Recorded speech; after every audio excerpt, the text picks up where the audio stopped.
Hi అండి. Welcome to my channel Subhadra's kitchen and vlogs. ఈరోజు వీడియోలో బెండకాయ పచ్చడి చూపిస్తున్నానండి. బెండకాయ ఫ్రై, కర్రీనే కాకుండా ఒక్కసారిగా ఇలాగ ఎండుమిర్చి వేసి బెండకాయ పచ్చడి ట్రై చేయండి. చాలా టేస్టీగా ఉంటుంది.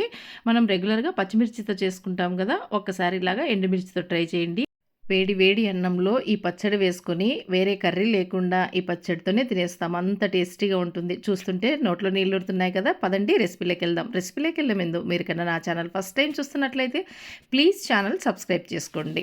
సో, ఈ పచ్చడి కోసం స్టవ్ పైన ఒక పాన్‌లో టేబుల్ స్పూన్ ఆయిల్ వేసుకొని ఎండుమిర్చి 8 తీసుకున్నానండి. 8 ఎండుమిర్చిని ఈ విధంగా తుంచి వేసుకోవాలి. అలాగే 1 టేబుల్ స్పూన్ పచ్చిశనగపప్పు, టీ స్పూన్ ధనియాలు, టీ స్పూన్ జీలకర్ర లో ఫ్లేమ్‌లో పెట్టుకొని వీటిని నెమ్మదిగా వేయించుకోవాలి. 1 నిమిషం పాటు వీటిని వేయించుకున్న తర్వాత ఇందులోనే కొంచెం పచ్చి కరివేపాకు వేసుకోవాలండి.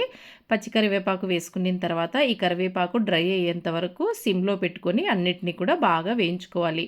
ఎండుమిర్చి అనేది మీ కారానికి సరిపడా వేసుకోవాలండి. చూడండి అన్నీ చక్కగా వేగిపోయాయి కదా! ఇప్పుడు వీటిని సెపరేట్ ప్లేట్‌లోకి తీసి చల్లార్చుకోవాలి. ఇవి చల్లారిన తర్వాత మనము మిక్సీకి వేసుకోవాలి. నెక్స్ట్ ఇదే పాన్‌లో ఇంకొక స్పూన్ ఆయిల్ వేసుకొని, పావు కిలో బెండకాయలను నీట్‌గా వాష్ చేసుకొని, ఆరిన తర్వాత ఈ విధంగా చిన్న చిన్న ముక్కలుగా కట్ చేసుకొని వేసుకొని, లో ఫ్లేమ్‌లో బాగా డ్రై అయ్యేంత వరకు వేయించుకోవాలి. మనము బెండకాయలని తడిపైన కట్ చేసుకోకూడదండి. డ్రై అయిపోయిన తర్వాత మాత్రమే కట్ చేసుకుంటే జిగట లేకుండా ఉంటుంది. చూడండి ఈ విధంగా అంతా వేగిపోయాయి కదా! వీటిని పక్కకు తీసి పెట్టుకోవాలి. నెక్స్ట్ ఇదే పాన్‌లో ఇంకొక స్పూన్ ఆయిల్ వేసుకొని 4 టమాటాలను కట్ చేసి వేసుకోవాలి. ఇందులోనే కొంచెం ఉప్పు, పసుపు వేసుకొని వీటిని బాగా కలుపుకొని ఇందులోనే కొంచెం చింతపండు పెట్టి లిడ్‌లో వచ్చేసి టమాటాలని మెత్తగా మగ్గించుకోవాలి. టమాటాలు చూడండి బాగా మగ్గిపోయి దగ్గర పడింది కదా! ఇప్పుడు ఒకసారి కలిపి స్టవ్ ఆఫ్ చేసి పక్కన పెట్టి చల్లార్చుకోవాలి. ఇవన్నీ చల్లార్చుకోవాలండి. బెండకాయలు అలాగే మనం వేయించిన దినుసులు అన్నీ చల్లారిన తర్వాత ఫస్ట్ దినుసులు మిక్సీ జార్‌కి వేసుకొని ఇందులోనే 7, 8 వెల్లుల్లి రెబ్బలు, కొంచెం ఉప్పు వేసుకోవాలి. వీటిని బరకగా గ్రైండ్ చేసుకోవాలి. మరీ నున్నగా చేసుకోకూడదండి. జస్ట్ కొంచెం బరకగా గ్రైండ్ చేసుకోవాలి ఈ విధంగా. ఇప్పుడు ఇందులో మగ్గించినటువంటి టమాటో, కొంచెం చింతపండు కూడా వేసుకున్నాం కదా! అది కూడా వేసుకొని జస్ట్ పల్స్‌లో అనుకోవాలండి. పేస్ట్ చేసుకోకూడదు. ఈ విధంగా ఫైనల్‌గా ఇందులో మనం బెండకాయ ముక్కలు వేయించి పెట్టుకున్నటువంటి వేసుకోవాలి.